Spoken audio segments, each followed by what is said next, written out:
Banyak orang yang membanding-bandingkan antara kita mengajar atau belajar itu sebetulnya enak mana. Bahkan saat ini saya sudah sekitar 8 tahun saya mengajar di Saka BJJ Academy dan banyak orang yang mengatakan, "Coach, enak ya coach ini sekarang kan ngajar, posisinya sebagai guru itu tentunya lebih enak bla bla bla bla bla bla."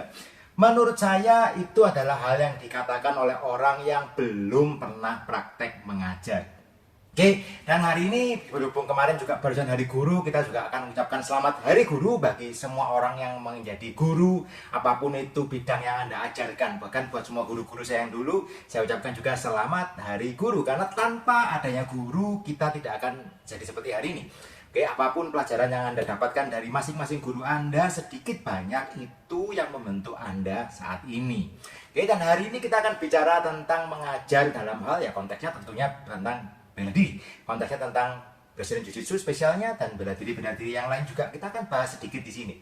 Banyak orang yang menganggap bahwa enak menjadi seorang pengajar. Kita bisa ngajar kan. Pengajar itu berarti kan orang yang sudah senior, pada memberikan ilmu, membagikan ilmu kepada orang-orang yang ya belum pernah belajar atau yang sudah pernah belajar tapi mungkin pengen belajar lebih lanjut lagi.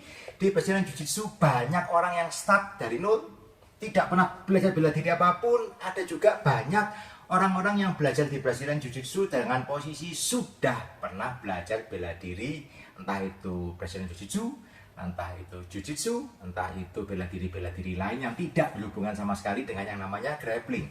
Jadi saya sepanjang ngajar 8 tahun ini saya bertemu dengan banyak tipe-tipe orang. Jadi kalau saya tanya, coach enak nggak coach jadi pengajar, itu banyak nggak enaknya sebetulnya. Why? Kalau saya ditanya, saya pribadi memilih mengajar atau belajar, sebetulnya lebih enak belajar. Kok bisa coach? Kalau Anda belajar, Anda itu posisinya menerima. Menerima itu lebih enak kok. Menerima itu Anda tidak perlu memikirkan mau ngajarkan apa, ya kan? Anda akan gaining terus. Anda akan terima. Dulu waktu saya nggak ngerti apa-apa sama Coach Roy, sama Coach Hoki, diajarkan, oh ya ini Kimura, ini Americana, ini Ambar, ini position, bagaimana caranya maintain position, bagaimana take down, bagaimana caranya passing, dan sebagainya. Banyak hal yang saya dapatkan dari mereka, dan saya tiap kali datang ke kelas, saya selalu mendapatkan hal yang baru. Tiap kali saya datang, saya terima materi, oh asik nih, oh ini keren, dan sebagainya. Saya posisinya saya terima terus, kayak anak ya. Kalau namanya anak, Anda dikasih makan ya Anda disuapin apa aja, Anda telan aja udah. Anda nggak perlu memusingkan ini masaknya bagaimana, ini bahannya dulu belinya di mana tadi, ini prosesnya gimana. Anda tahu di meja makan tersedia makanan, tinggal dimakan. That's it. Itu yang saya alami dulu di awal saya belajar tahun 2009 sampai saya mulai ngajar. Itu saya cuma terima aja dulu, saya terima dan enaknya progresnya jauh lebih cepat. Bahkan saya yakin kalau saya hari ini saya bukan ngajar, tapi saya hari ini saya terus belajar, kemungkinan besar progres saya secara pribadi, secara personal di bawah bimbingan seorang pengajar yang kompeten, saya bisa meningkat lebih cepat daripada saat saya hari ini. Di posisi hari ini bukan berarti saya nggak dapatkan gain, tapi mungkin gain saya bisa lebih cepat kalau saya di posisi saya menerima apa pengajaran terus. Jadi saya ngisi terus, saya mengisi akan jauh lebih cepat kan. Nah, sekarang kita lihat kalau kita sebagai seorang yang mengajar saat ini. Saya mengajar sejak tahun 2016 saya buka Saka BJJ Academy. Saya mulai mengajar. Saya membagikan ke murid-murid saya bagaimana caranya take down. Saya mengajarkan bagaimana passing dekat, bagaimana caranya melakukan submission, bagaimana cara melakukan sweep, bagaimana cara melakukan ABC, hal-hal semua yang saya tahu, saya sharingkan ke mereka. Oke, saya ajarkan berkali-kali, ya kan? Karena kan tidak mungkin saya ngajarkan Ambar hari ini besok ingat, ya kan? Atau ada anak baru lagi datang yang tidak ngerti apa-apa, saya harus ngajarkan lagi Ambar lagi. Sekian waktu ada murid yang lama, ada yang keluar, ya kan, ada yang berhenti latihan, ada murid baru lagi, saya ngajarkan lagi Ambar lagi. Capek enggak? Capek. Kalau Anda tanya kepada saya, ngajar itu blenger enggak coach kadang-kadang? Loh kadang-kadang blenger, itu harus kita blenger itu bosan ya kan? Bosan. Dalam artian kita mengajar itu berarti kita mengulang sesuatu yang sudah kita ketahui. Kita kita ajarkan ke orang terus, ya kan? Sampai hari ini pun saya masih mengajarkan lagi bagaimana caranya Americana sampai hari ini, ya kan? Kenapa? Karena ada murid baru yang masih datang, mereka belum pernah tahu, saya harus mengajarkan lagi. Oke. Jadi di satu sisi tidak banyak hal baru yang saya dapatkan, tetapi saya mengulang hal-hal yang sudah saya ketahui. Nah, tetapi di sini menariknya saat saya mengajar itu memang di satu sisi bosan tadi, tapi saya menjadi tahu lebih dalam mengenai teknik yang sudah saya pernah ketahui. Contohnya Americana. Dulu saya tahu Americana pokoknya ngambilnya ABC gini dapat selesai. Tapi seiring saya mengajar, ada orang-orang yang ternyata ngambil Americana tidak segampang itu. Mereka ngambil Americana kok susah, saya harus mikir lagi. Kenapa dia tidak bisa? Kok yang lain sudah bisa, yang ini kok tidak bisa? Kenapa? Kamu salahnya di sini. Saya menemukan detil kecil lagi. Detil kecil yang dulu saya tidak pernah mikir, sekarang kepikiran. Ya kan? Nemu, ada pencerahan sedikit. Saya ngajarkan Anbar, kenapa kok si A bisa, si B bisa, si C kok tiba-tiba nggak bisa? Salahnya di mana? Saya lihati, saya ulang, coba lakuin lagi, ulangin. Saya nemu, kamu kurang ini. Jadi saya tetap menemukan hal-hal yang baru dari saya mengajar, tetapi itu kecil. Jadi kayak small steps. Oke. Tetapi small steps itu juga progres sebetulnya. Jadi saya ngerti lebih dalam, saya memahami, teknik ini lebih detail. Apa yang membuat teknik ini berjalan, apa yang membuat teknik ini tidak berjalan. Saya menemukan bahwa lebih baik saya mengajarkan A, setelah itu mengajarkan B, itu orang lebih memahami, mereka bisa melakukannya lebih baik, lebih lancar dan sebagainya. Banyak hal yang saya dapatkan dari saya mengajar. Oke. Banyak pengetahuan baru. Orang kalau dilakuin gini ternyata ada orang yang reaksinya begini. Ternyata bisa setelah ini bisa begini. Itu saya temukan justru saat saya mengajar.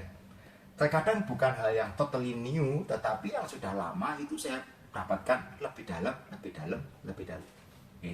Jadi kalau kita tanya sebetulnya lebih enak mana coach, mengajar atau diajar? Kalau Anda mau lebih cepat, memang diajar itu akan lebih cepat. Paham ya?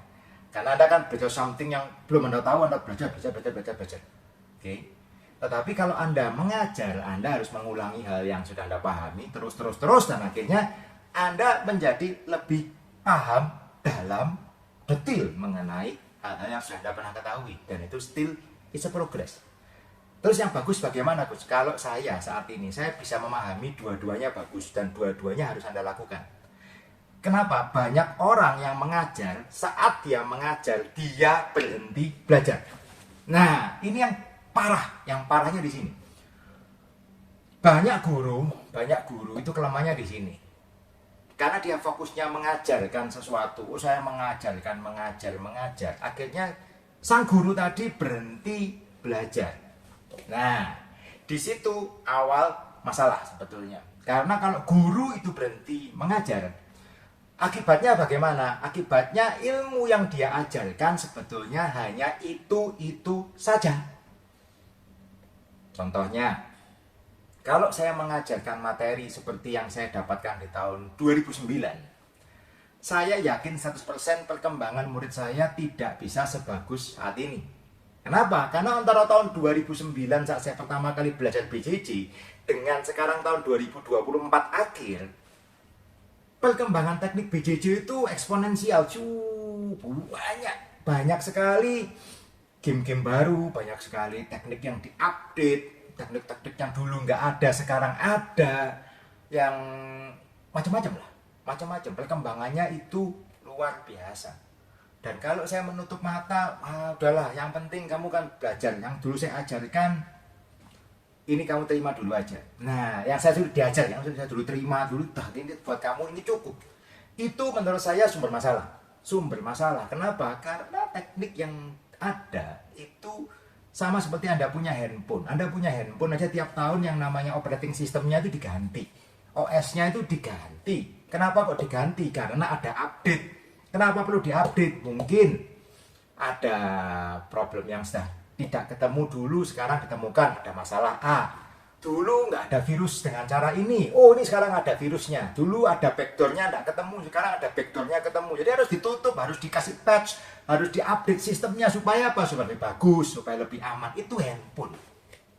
Bayangkan ini kita mengomongkan tentang sesuatu skill, life skill. Kalau kita ngomong BJJ itu penting buat semuanya kan, buat kita hidup lah, buat kita melatih diri, buat kita bela diri, buat macam-macam. Kalau nggak diupdate, terus kita memakai teknik yang sudah ada 20 tahun yang lalu, 10 tahun yang lalu, tanpa Anda update, sebetulnya justru itu menjadi sebuah pertanyaan. Ya kan? Dan kita nggak bisa ngomong, wah ini yang tradisinya dari dulu, diajarkan sama Helio Gracie kayak gini, nggak bisa. Ya kan? Helio Gracie pada zaman itu, Helio Gracie itu udah top pada zaman itu. Pada saat itu iya, dengan seiring perkembangannya waktu, ternyata ada banyak hal yang dulu belum ditemukan pada waktu itu, ya sekarang ditemukan. Ada kuncian-kuncian yang dulu nggak kepikirkan pada waktu itu, sekarang terpikirkan. Dulu ada posisi move sweep yang aneh-aneh, yang saat ini sekarang ada macam-macam, level-level kuncian yang macam-macam, sekarang ada semua ya. Dan kita tak mau belajar yang dulu aja sudah cukup, tidak bisa. Kita harus update juga. Jadi kembali lagi, sebagai seorang pengajar pun kita harus punya mental bahwa saya itu saat ini juga harus belajar. Kalau saya tidak belajar, berarti saya ketinggalan. Kalau saya ketinggalan, berarti saya tidak bisa memberikan yang terbaik buat murid-murid saya. Oke? Jadi sekali lagi, yang bagus mana, coach enak mana, jadi pengajar atau jadi yang belajar, dua-dua sama enaknya. Anda belajar, itu Anda melakukan sesuatu yang baru terus. Bahkan sebagai pengajar pun harus punya mental belajar. Kalau Anda tidak belajar, ketinggalan zaman pasti. Ketinggalan ilmunya, ketinggalan. Oke? Yang kedua, Anda harus punya mental juga bahwa setelah saya memahami sesuatu, saya mau untuk membantu sharing Kak. How? Belum tentu Anda jadi seorang pengajar, membuka kelas dan sebagainya. Belum tentu. Tetapi Anda bisa sharing kemana? Ke teman-teman latihan Anda. Contohnya, Anda seorang yang sudah senior, mungkin ada blue belt, purple belt, Anda color belt, atau mungkin stripes-nya ada strap 3, strap 4. Anda bisa kok membantu teman-teman Anda yang mungkin baru mulai, teman Anda yang baru step 1, step 2 di bawah Anda yang mereka mungkin ada sedikit masalah mengenai teknik, ya kan? Anda bisa membantu memberikan penjelasan lebih. Oh, ini tuh detailnya kayak gini, ya kan? Tetapi sekali lagi jangan sok tahu, pastikan bahwa Anda sudah melakukan yang benar. Kenapa? Ini juga resiko, ini Anda harus pahami. Kalau Anda mengajarkan sesuatu yang salah, Anda mengajarkan sesuatu yang nggak benar, yang ngawur kepada teman latihan Anda, itu menjerumuskan teman latihan Anda. Anda menanamkan hal yang salah ke teman Anda, itu Anda mengajarkan sesuatu yang salah, yang mungkin dia ingat-ingat terus, dia pakai terus, dan itu salah. Oke, jadi pastikan Anda paham betul, baru Anda boleh share. Anda mulai ajarkan kepada teman latihan Anda yang lain. Oke, jangan mengajarkan sesuatu yang salah. Oke, karena tanggung jawab seorang pengajar itu besar adanya. Oke, tak rasa itu sudah cukup sih kita bahasanya untuk hari ini mengenai enak mana sih pengajar atau yang mengajar, bagus mana, progresnya bagus yang mana. Menurut saya dua-duanya harus dilakukan. Jangan pernah berhenti belajar dan usahakan untuk Anda menjadi seorang pengajar yang baik dengan menguasai materinya. Oke guys, keep on training and see you on the mat. Us.